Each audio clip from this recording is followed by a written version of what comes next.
खुशी recording studio बलुआहा।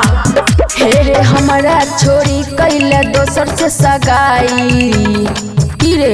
जैबो भुलाई तोरा देबो भुलाई जैबो भुलाई तोरा देबो भुलाई दाई के दर्द फेरै छी नजर कर लेली हमरा से जुदाई हे रे हमारा छोरी करबे दोसर से सगाई जैबो भुलाई तोरा देबो भुलाई जैबो भुलाई तोरा देबो भुलाई तोरा देबो भुलाई तोरा देबो भुलाई डीजे ओम प्रकाश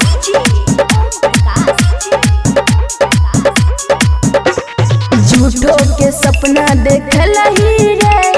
दोसर से शादी रचलही रे जियै मर के कसम खैलही रे दोसर के संगे बसलही रे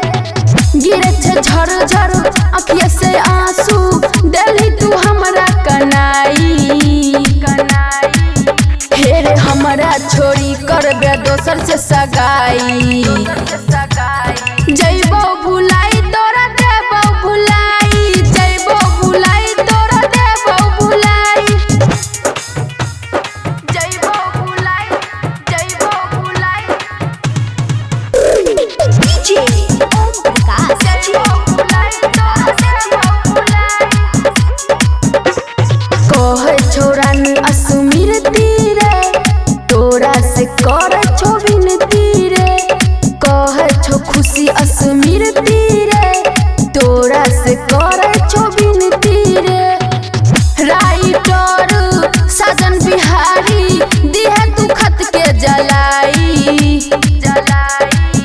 हे रे हमरा छोरी करबे दोसर से सगाई जैबो भुलाई तोरा देबो भुलाई जैबो भुलाई तोरा देबो भुलाई। खुशी रिकॉर्डिंग स्टूडियो बलुआहा।